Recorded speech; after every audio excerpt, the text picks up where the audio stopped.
I think it's one thing to be like, I think that B2B SaaS is going through this transformative moment with the cloud. It's another thing to say, here's a spreadsheet, give me your NRR, month over month growth rate. Give me all of these like facts. I will put all of these facts into this big database I have. The database will put you in a histogram bin, and that will tell me how much I should care about your company. I'm like, I don't think that's what we're really supposed to be doing here. The taste part to me is about two things. It's about the people you believe can build great companies and the set of market conditions and insights that will produce great companies. And I do think, and this is why, I mean, I think the funny thing is the firms I admire the most, I think have great taste. If you ask them how much ARR do you want to see at Series A, they're like, that's an irrelevant question. Like it's like not a deciding part of our analysis. It's something we certainly take into account, but the more important considerations are like, how strong is the founder? What have they learned about the problem? How interesting is the market? And the trailing indicator of ARR is like, you could just fill your whole day meeting with companies at a million ARR. That doesn't mean any of them are actually interesting. And so I think we took what was once maybe a useful heuristic, like, oh, a million ARR, and it went from being like an input to a rule. And I think we've like overdone this, like take a measure and turn it into like an objective. And I think that's why founders are smart people. They will game, if you turn the measurement into an objective, they will game it. They're smart people. That's why I think we have all this fog around the ARR, the quote unquote ARR from all of these AI companies.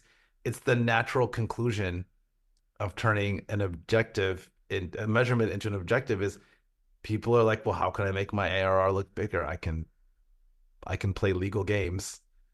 And so I don't know. I wish we could just get back to people exercising judgment. Numbers should help you. They shouldn't tell you what to do. Sorry, that's a little ranty, but I feel like it's part of what's happened is also capital's gotten concentrated in our business. It's hard to move large amounts of money with taste because like taste is an individual like touch and feel thing. On Algo, you're like 140% NRR, growing 100% month over month.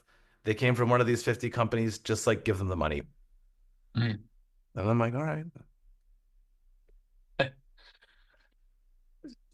So it sounds like, well, I guess the question would be, in terms of Precursor's strategy, my understanding, at least from knowing Precursor from, the early days, following you, et cetera, and now, it feels like it's pretty similar, but at the same time, and you've written about this, your fund size is your strategy, right? And Yeah. certainly the fund has Um, gotten, it's bigger, right, than back fund one, fund two days. So I'd be curious, how much has the strategy shifted or at least been tweaked, right? You're still doing pre-seed, you're still generalist, but there must be some mhm. differences. So I'd love to hear Oh, that. yeah. So I'm just making a note of something I want to make sure I mention on this topic because you just triggered a thought. I think there's three things that change. You change as a manager and as a human, because I've been in this for 10 years. I'm not the same person I was 10 years ago. The market you exist in changes. Like when I started Precursor, there were very few pre-seed funds. Now there are very many pre-seed funds. And I think the third thing is like you learn more about like, well, why does your firm need to exist and what does your firm uniquely do well? And I think the odds that like the answer when you mash all that stuff up, even 5 years later, is the same as when you started, the probability that that's true is very low. And if I think about the things that haven't changed at Precursor, we still do pre-seed. We still do mostly first time found. It's about two-thirds first time founders. It's majority pre-product. That hasn't changed. Well, what has changed? Pre-seed rounds have gotten a little bit bigger, so we write slightly larger checks. Also, we've gone through this weird Cambrian explosion of pre-seed firms where there were no firms, then a lot of firms. Now we're kind of back to like not that many firms. So like we're writing a bigger check, but that bigger check also buys us more ownership now because there's slightly less competition in the ecosystem. And probably the most fundamental change is I used to have repeat founders who would come to me and my LPs would be like, well, why don't you fund them? I'm like, well, that's not our strategy. They're like, well, they seem to want your money and they're good. Maybe that should be part of your strategy is to give money to good people who want your money. And I said, point taken. So now we're about two-thirds pre-seed and one-third seed. And look, let me be super clear. This is all an artificial distinction. For us, the seed companies look the same as pre-seed. They're pre-product market fit. They're early. The differences are often the founders are maybe conventionally stronger on paper, so they're easier to underwrite, and they're able to raise more money from day one, so they have like a longer life.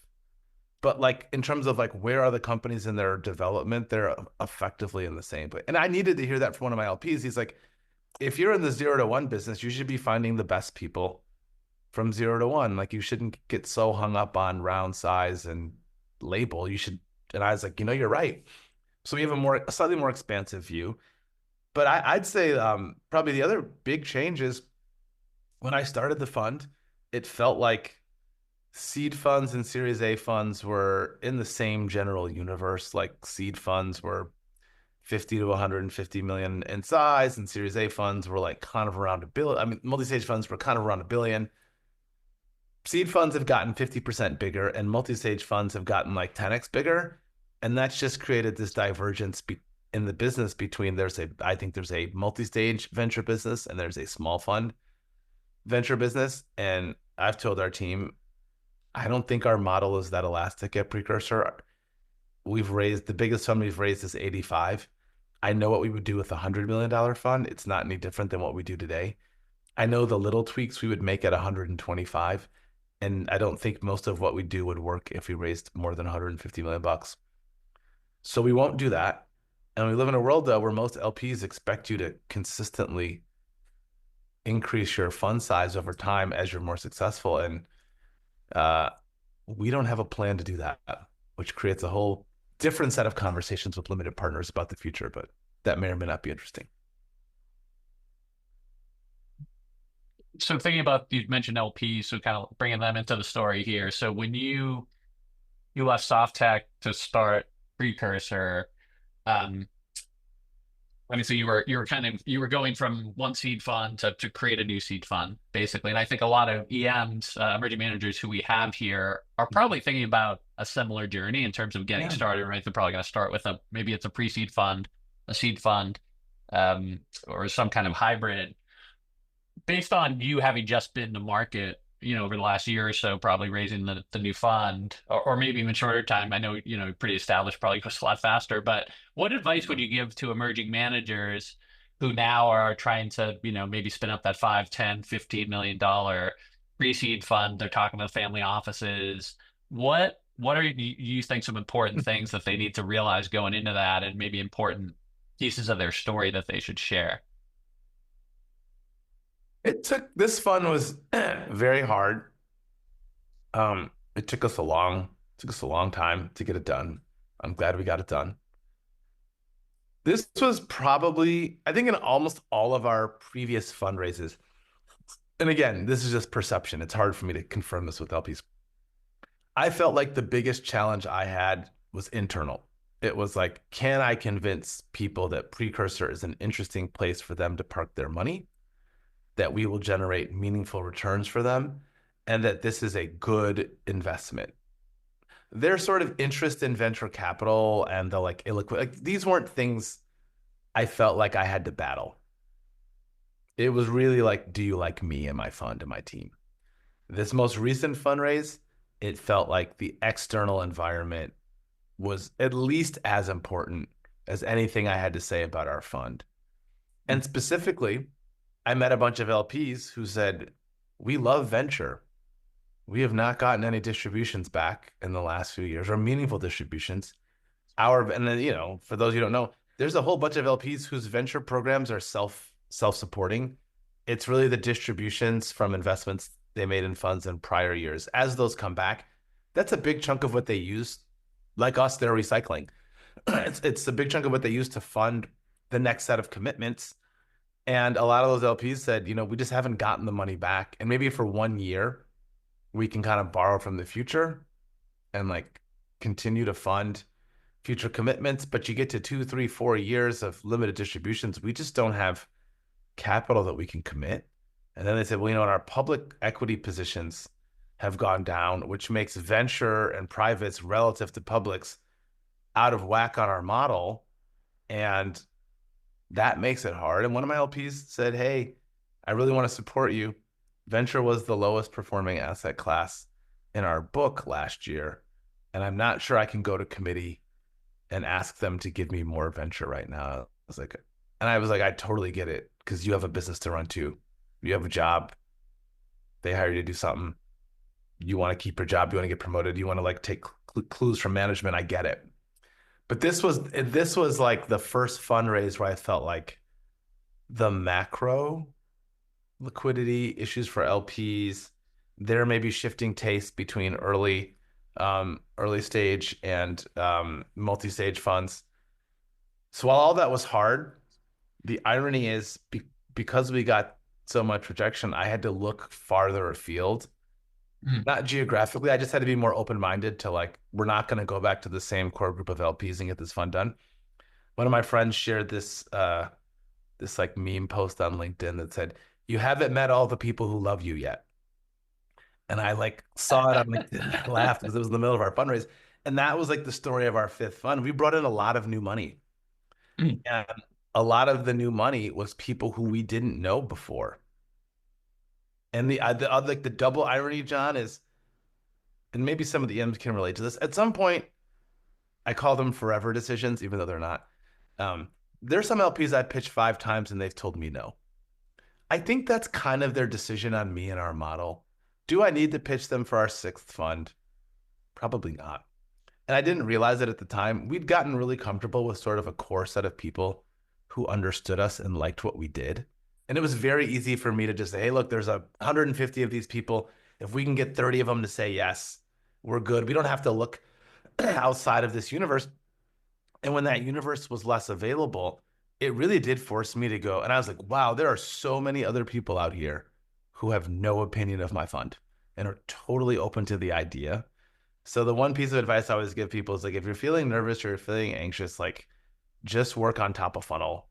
Don't send like cringy, desperate sounding follow-up emails to people that are like, just go find every time I think I found all the LPs I could know, people, I'll get on a phone with another manager. They'll be like, do you know this family office that makes all of the hexagon bolts in Serbia? And you're like, no, who are they? And it turns out they're a $3 billion family office that you've never heard of. And so I think it's easy as an emerging manager to underestimate the full universe of capital out there because there are people who are looking to find you, fund to funds and E&F people. And there's all these other pockets of capital that are not actively looking to be found. But if you can find your way into them, they're great. So it sounds like you sort of have like an abundance mindset, right? Especially now after this fundraise where you're seeing like you hadn't heard of this, $3 billion family office, right? And Yeah. there's probably hundreds of those types of folks that maybe you just hadn't been exposed to. Um, in terms of building community within the emerging manager ecosystem, how do you think about that abundance mindset and how do you cooperate with other emerging managers who maybe are kind of in the same boat, right? Like there's plenty of Oh, other folks out I now who are could. raising, right? So I have a belief that like none of my LPs is gonna fire me to pick a friend. And if they do, I probably did something wrong. So I'm like, actually like I'm not a gatekeeper when it comes to my LPs, unless I think the LP is just not going to be interested in the person's fund. Mm. So I do a lot of LP swapping with people where I'm just like, let's Mhm. just talk about who we've talked to recently and like whether I've talked to anybody who might be interested in what. Because I meet people who are like, I want a really concentrated vertical sector focused seed fund. I'm like, well, I'm not that, but I know people who are that. If you want to meet those people, I would rather take the meeting and generate a list of names for you and make some intros than make you listen to my pitch because you pretty much told me.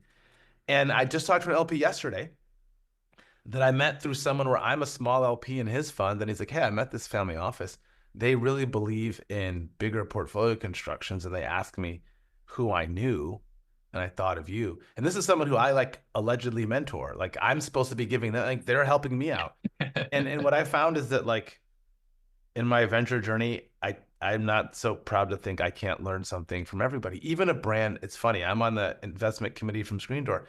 There are things from people who I allegedly mentor at Screen Door. They have business processes that I've adopted at Precursor because they're just good ideas. And I'm like, that's a good idea. You came up with it. I didn't. Maybe I was supposed to come up with it because I'm farther along. Doesn't matter. That's a good idea. We're going to start doing that thing too. And so I think in most cases, LPs have enough room for all of the people that they want to give money to, unless they gave it all to Sequoia or Andreessen, and then that's like a different problem. But I've never worried that like if I make an intro to one of my top LPs it's funny, my LPs want to meet, they're like, we only want to meet the people that you think are good. Like you introducing us to your friends who you think are good, you are helping us build our program. And so I never miss a chance to try to help an emerging manager. I try really hard to, like somebody wrote me a very long email last weekend about making their first hire in their fund. And this is something I have like a very strong set of opinions about.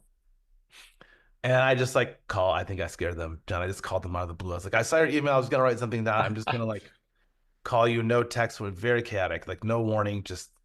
And I was like, let's just talk this through. I can probably talk you through this faster than I can write it.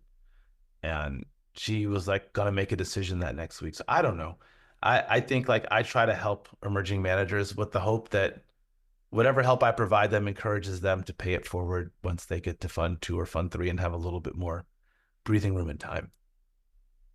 That's awesome. And it sounds like a tactical suggestion if reaching out to you, include your phone number. Because you Yeah. I never mean, this know. person, You like might their get a phone number call. was in the SIG. I figured I might as well just call. I mean, the worst they could do is not pick up. I mean, I could just text them after. But no, I highly encourage you. Like, I've also just found that like comparing LP lists with other GPs for me has been really helpful in the spirit of like, I always get something out of it. I'm like, somebody introduced me to this group. Are they any good? My friends, like, they have no money. I like just talked to them. Like, they told me they have no money, but they don't want to tell people they don't have any money. Um, and we've come up with all these tips, like also just asking people what other funds they're in. Usually LPs will tell you. And I find that like going back to taste, John, like if people tell me what funds they're in, I'm like, oh, I think I know what you think good looks like. Mm. And occasionally people will be like, oh, we're in Sequoia, IVP, and first round. I'm like, okay, that's a pretty high bar. All right, I understand what we're like up against here in this conversation.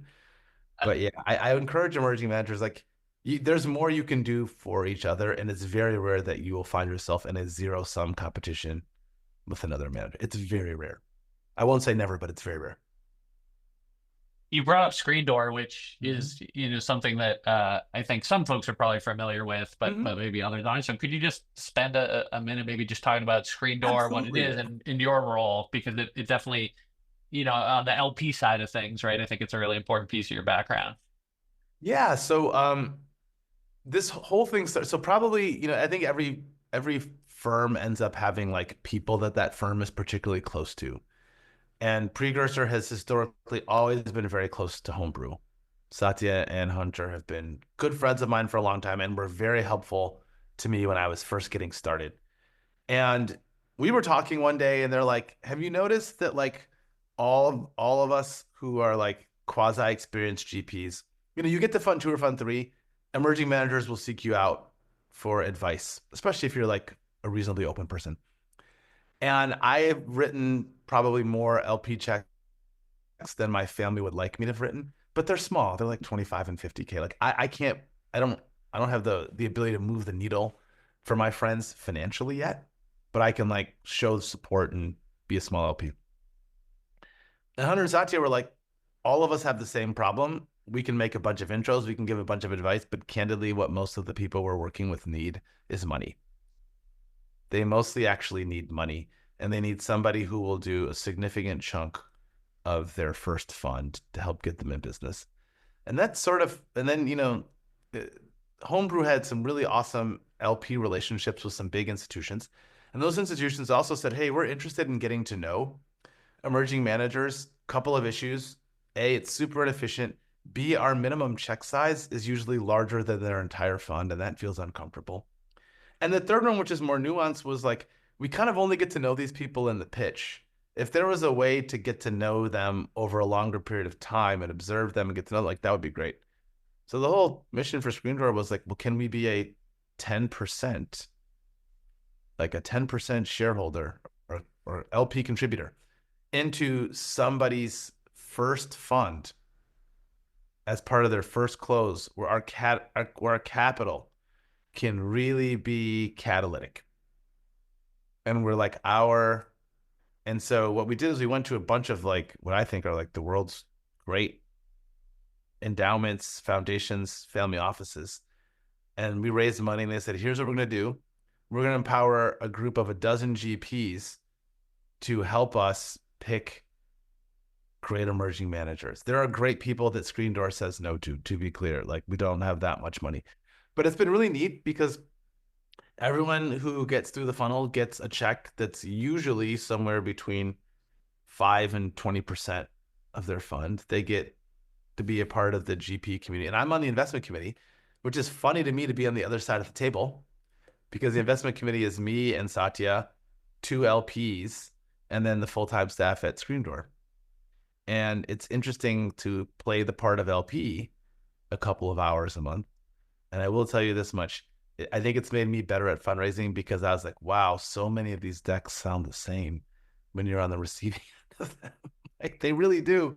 Like the threshold for differentiation is it's much higher than I thought when I was like pitching our first fund.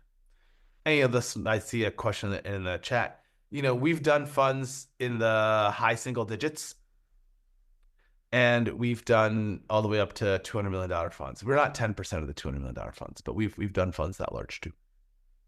So I really enjoyed the work. It's a great way. And again, I get to meet all these really talented emerging managers. And, one of my Screen Door mentees squeezed me out of a deal. And I was like, you're doing your job. Like you have a portfolio construction. You're like actually not supposed to be nice to me because I'm your Screen Door mentor. You're supposed to run your fund. I'm here to help you. And if you beat me, you beat me. And they like got to the thing faster than I did and they got their check in and I didn't. Fair enough. There, you mentioned the chat window, and actually, it's a good shout out, good pause moment here. If you have questions, pop them in the chat window. We'll try to hit them as many as we can before we get to closer to the top of the hour. But I did see one from John Meza, which I thought was interesting, so I'll call that one out. This is about EMs with a 3 million or less fund size, asking about being agnostic versus focusing on a certain sector and I think trying to figure out like what might that balance be or what might be a good balance there. Like sector, like being like a sector specialist. Yeah, John, you want to jump in? You can unmute. Yeah, sure. Thanks much for having me. Yeah, I was referring like if you are a smaller fund sizing, that's basically your fund one. Would it be wise to be more agnostic and have a wider portfolio, or to be like more precise on bigger checks? I'm gonna give you like a two-part answer. I have personally found it very difficult to raise money with our portfolio construction. So we make 80 to 100 investments per fund. Most LPs strongly prefer concentration. If you asked, I had a bunch of LPs who were like, if you would cut your portfolio down by 2/3, we would probably invest. And there's a whole bunch of theories. You own more of your winners. You have more time to spend with the portfolio. There's a lot of like very valid arguments. I just don't think they apply for our strategy. So I made the decision to pursue a portfolio construction that I think works very well for our fund. But I underestimated, going back to or something you mentioned earlier, John, when I was leaving Uncork, I underestimated the antipathy for my portfolio construction. I was like, why this shouldn't be like, I'm not trying to be controversial. I'm trying to do something that I think works. And there were a ton of LPs who were like, we just don't believe, they call it spray and pray. I don't think of it as spray and pray. That's what they call it. And they're just like, we don't like these big portfolios. And the more I pushed on it, the more I was like, this is a quasi-religious belief. Like I can show you math that this works. And they were like uninterested in the math. I was like, this is a belief. This isn't like something you've reasoned your way toward. This is something you believe. And I was like, I don't know how to change this belief. I'd rather find people who believe differently. And like Lisa Colley's on this Zoom, and Lisa and I have known each other for a long time. There's a handful of firms that are just like either believe deeply that like larger portfolio constructions can work or open, we talk about founder market fit. There's also like manager strategy fit. And I was like, for the way that I want to invest, this is right for me. I have friends all up and down the street in San Francisco who invest very differently than I do because that's what makes sense for them. I don't know why we should all be put in the same, like locked into the same very narrow strategy that feels like limiting to me. So shift gears a little bit. I was, again, going through a lot of some of your old posts and classics, and there was something you said about, and now given that you're in Fund Five, I'm going to call you a long tenured manager. Yeah.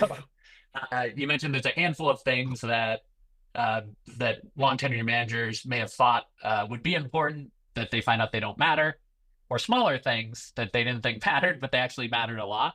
And I'm curious for you now on Fund Five, do you have an example, in either direction about those things? Um, I think I underestimated, and this sounds silly, even saying it. I think these LPs would always say like, well, we want to build relationships with people. I'm like, what the heck does that mean? What are we supposed to do? You know how I build relationships with people? I work with them. Like if I want to build a relationship with the founder, I give them money and I help them build their company in whatever way I can. And I found that like it took me a long time to realize that that was like LP speak for we need to have spent enough time with you that we feel comfortable. And different people get comfortable in different ways. Like I've had some LPs who really responded to my writing. And they're like, our writing has been the vehicle through which we've gotten inside your brain and we feel like we know you. But I'm like, we haven't really spent that much time. But we feel like we know you because we've like read what you wrote. And like we've like had a chance to talk about it with you. And I'm like, okay, so like for you, I have another LP where like he just wants to like hang out every time I come to New York. He just wants to have a drink and talk a little bit about business, a little bit about family, but that's how he gets. And I think when I was an emerging manager, I was like, this is all about performance. Like it's just performance, it's TV. And like I probably underinvested in like exploring like, well, what do these LPs really mean when they say they want to build? And also, like, John, it just felt very time inefficient. As a single GP on my first fund, I was like, I have no time. Going to something that feels kind of like a boondoggle to hang out with people is like not something I want to do. And over time, I was like, well, this is how you get to know people. So I have all these LP friends now who are never going to give me money. They don't like my strategy, but I've really gotten to know them. And they have been helpful to me in ways that are like kind of hard to even imagine. Like there's one LP who's referred 3 other LPs to me. And he's like, I'm never going to give you money because I don't believe in your portfolio construction. But every time I meet somebody who does, you're the first person I send them to. And he's like, I meet a lot of people who are looking for this crazy thing you do. And I just always, and the conversion rate on that person's intros is actually quite high. I've also found when I get to spend time with LPs in non-pitchy environments, they are far more honest with me about what they're actually looking for and what they actually care about. And performance is an input, but if performance was the most important input, there's a lot of VCs who would not be in business today. Which is true. It's not that they have bad performance, it's the performance shows up much later than the relationship. And there would have been no way to know. So I really feel like it's kind of like how the founders who are just like, it's all about like earlier, it's all about getting to $1 million in ARR. And you're like, oh, it's all about getting to 2-3x TVPI. Maybe, maybe not. The motivations thing you mentioned about LPs is interesting. Even for myself, who I'm a small investor in a handful of venture funds now, and like it's about the money, but it's also not about the money. Even just engaging as an LP with a lot of firms, it helps expand your network. It helps you get to know people better, like you said, because you're kind of, I mean, even in a small way, sort of doing business with them, right? Which I think is an important point to highlight. There's one thing you mentioned, which I think is really, I want to dive deeper on it. Around, you mentioned that you have some LPs who you think they'll never invest with you, but they've introduced you to other people who have like loved what you're doing and written checks. And I remember coming up sort of through the ecosystem in the early days, at least on the startup side, right? Like getting referred a company from someone who passed on that company was like a kiss of death, right? I think now in this like age of like, I know the industry's contracting a bit, at least on the, sort of emerging side, but there's so much diversity and variety of like funds and perspectives that I don't personally view a pass now as like a negative signal. But it's interesting, on the LP side, what you're really saying is like it could actually be a super positive signal in most cases. Yeah, I mean, the funny thing is like I never asked any, and like the person who made this, I never asked him to do anything for me. Mm. Like he did it of his own. I mean, look, I think in the same way, like, LPs have their own spaces where they all get together and talk too, and like they like to gossip just like GPs do. And what I realized is like in the same way there are some like gatekeepers and nodes in GP land, the same is true in LP land. And what I started to realize is like there are some LinkedIn internet famous LPs who a lot of family offices and other people who are new to venture will go to those people and like, hey, I'm like looking to get into I'm like looking to meet managers, or I'm looking to like build the seed portfolio. Who should I talk to? And I've been surprised very pleasantly by the number of LPs who I've pitched, and they've been like, I can tell you really believe the thing that you're describing to me is going to work. And I really want you to succeed, but it doesn't fit for my organization or whatever. And I'm just like, cool, I get it.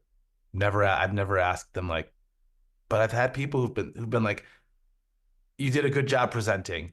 The things you believe in were clear to me. I just like happen to not agree, but like everything you said makes me think for someone who saw the world through your lens. And it's really it's honestly helped me a ton to have, which I take every LP pitch I can still, because I never know who. And we have another case where somebody was at an institution that had a really strong set of beliefs, and I felt like the person liked me, but I felt the reason they couldn't invest in their fund was the seat they were in didn't have a didn't have a slot for something. And that person recently changed jobs, and like I talked to him like the second day of this new job. He's like, "Well, maybe now we can do something together." And he could probably tell. I was like, "Yeah, I kind of got the sense at the old place, it was as much about the structure and belief system." He's like, "Yeah, I wanted to do it, and whether he did or not, I don't know." He's like, "I really wanted to do it, but like you and I both know it was never going to happen there." And so, the longer you do this, the more moving around you see on LP land, and the more like if you're just consistent and do what you said you were going to do and treat people well. I'm like always also like I think in the beginning it's easy to get angry when people say no and to be like, forget that person, I'll show them. You just kind of got to get over that at some point and be like, they have a job to do too. They have beliefs, I have beliefs. And if you present well and do a good job, I'm consistently surprised at how often LPs will call me back, hey, I met somebody who wants to know more about portfolio constructions like yours. I don't know if they have any money. Do you want to talk to this person? I'm like, yeah, sure, great. Wanted to grab another question from the group chat. So Spencer, it's good to see Spencer here. You want to jump in, Spencer, with your question? Yeah, happy to. Thank you so much, Charles. I was curious about the positioning that fund managers take when it comes to co-investing with LPs and how that plays into a pitch of LPs who want to be completely hands off. They just want the manager to do their thing. They trust that they'll source the best deals versus ones that see that there's a bit more alpha in actually being a part of the deals with the manager and how to balance those conversations.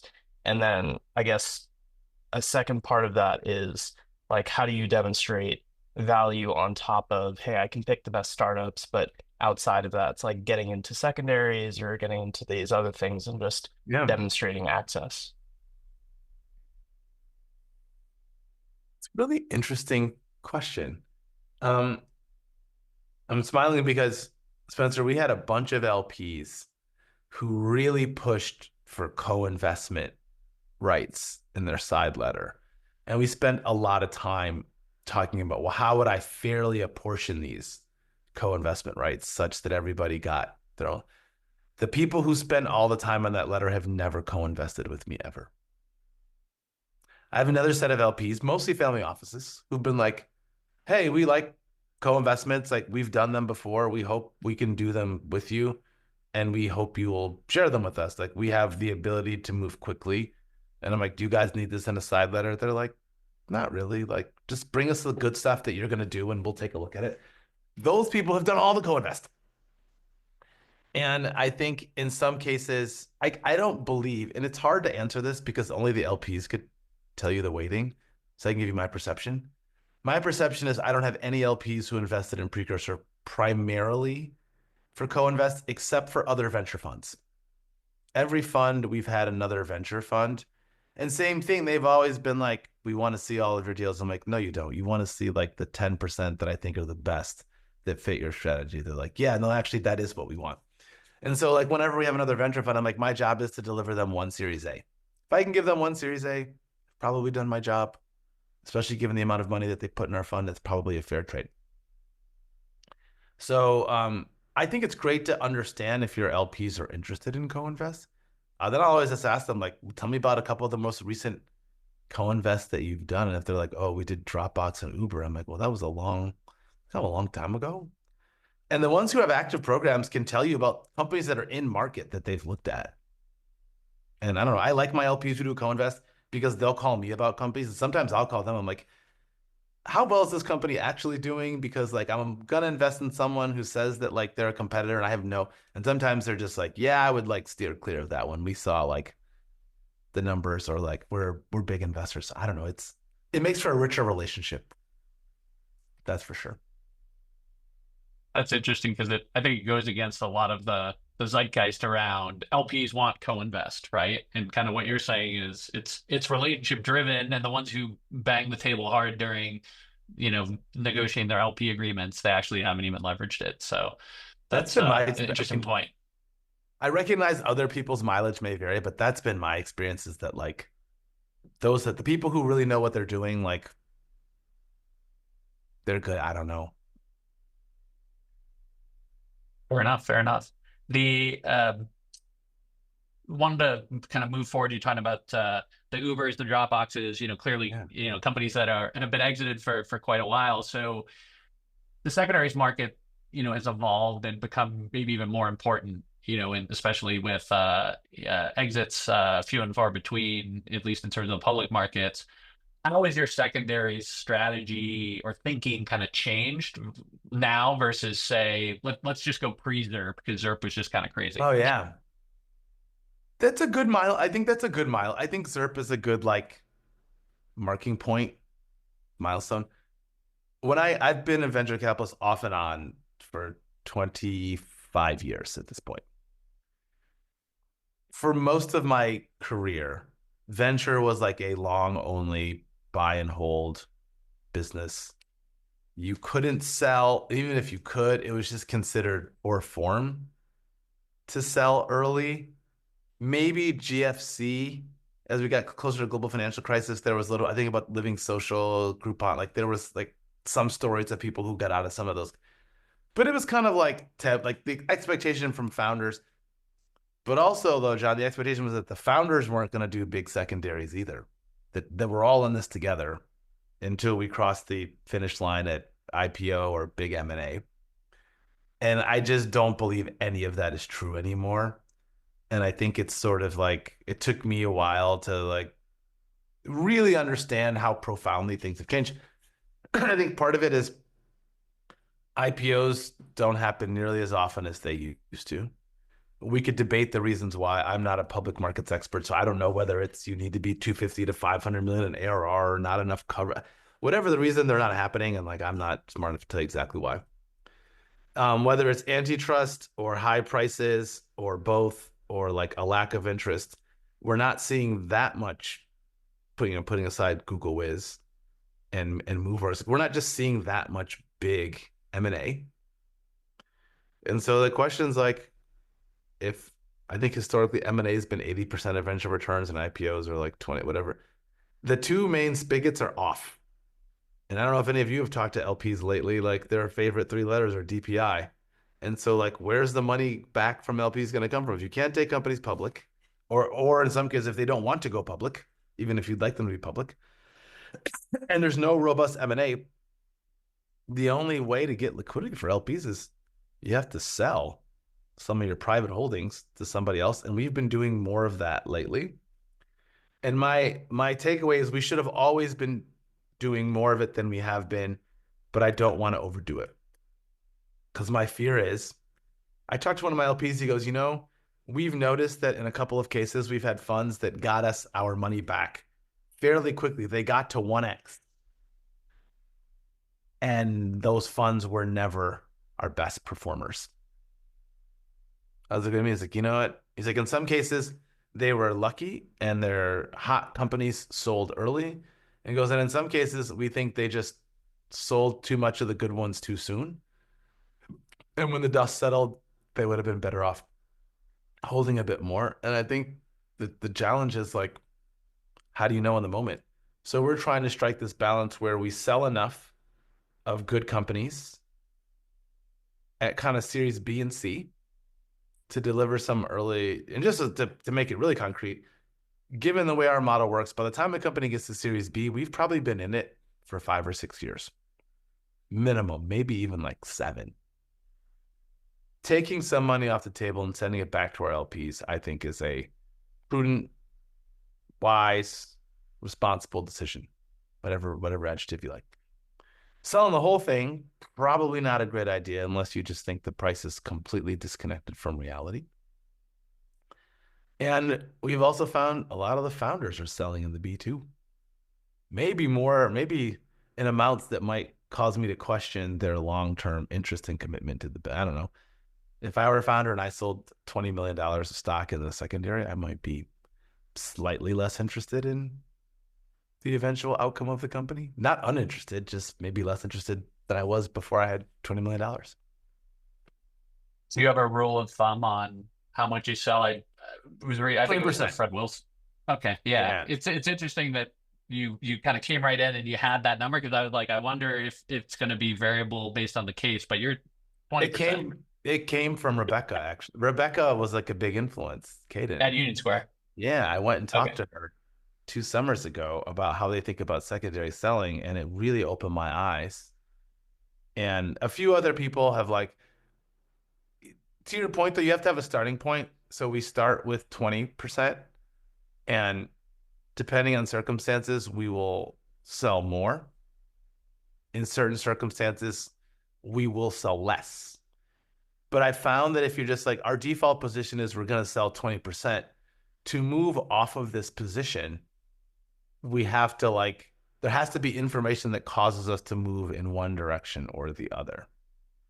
And whereas before our position was, we're open to people who want to pitch us on selling, but we're a default holder. The inertia that we had to overcome to sell was much higher. Now that we're like, the selling ball is leaving the station unless we hold it back, it's really changed the nature of that conversation internally.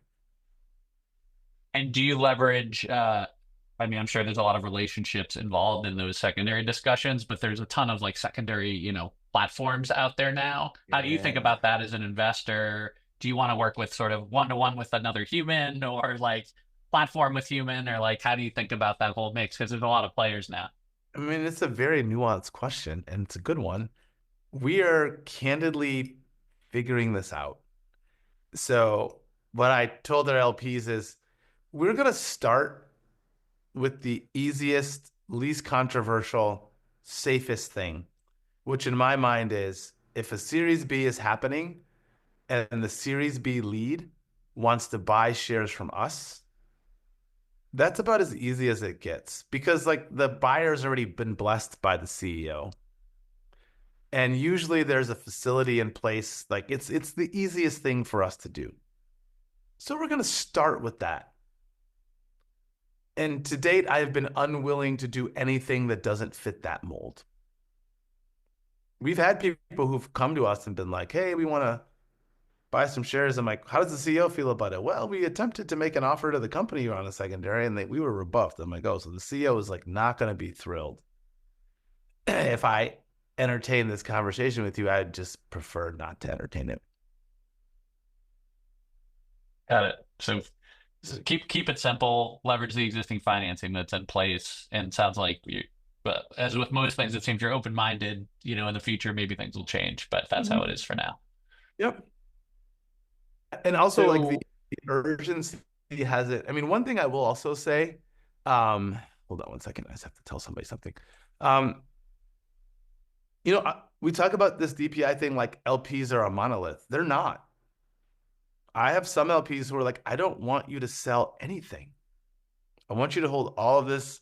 And these are LPs who tend not to have near-term liquidity. Like they're not trying, these aren't endowments that are trying to build a new museum or a hospital or, a dormitory.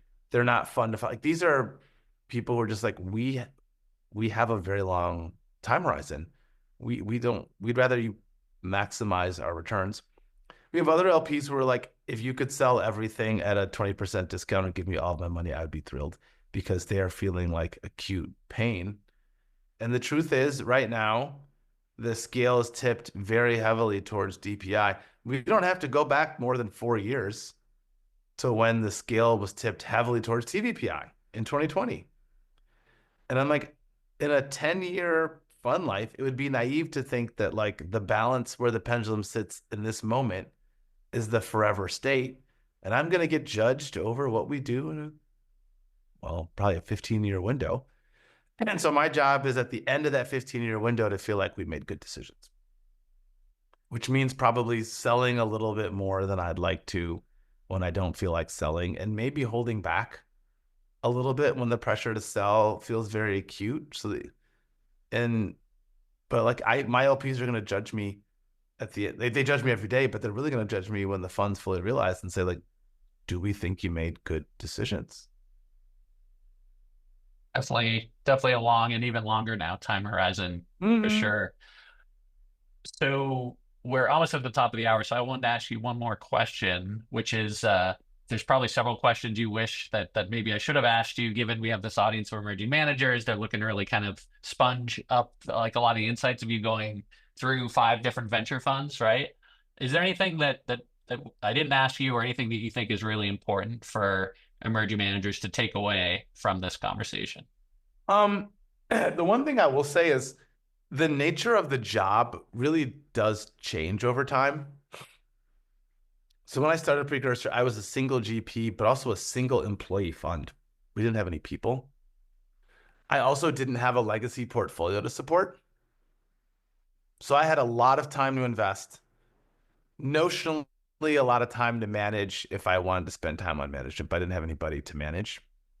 And I didn't have a lot of LPs to manage either. By the time I got to fund 5, we have 14 people. So I do more management. We have many LPs. I have a head of IR who helps me, but we have a lot more LPs.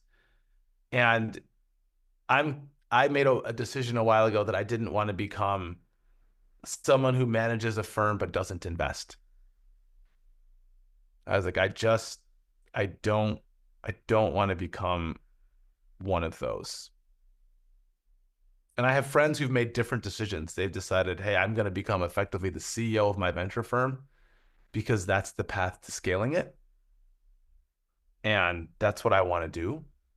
And I'm going to step away from investing and focus on capital formation and team management and strategy. And I really respect my friends who've done that. I didn't want to do that, but it's meant that like I have to fight harder to make sure that investing is still a big part of my day. And that's not just supporting existing portfolio companies, that's also meeting new ones. Yeah, it's And tough. no one, if someone had told me that would be the tension 8 years in, I would have been like, I have no context on like what you're even describing to me. Like it doesn't make any sense. I like literally don't understand what you're trying to explain to me. And now I totally get it.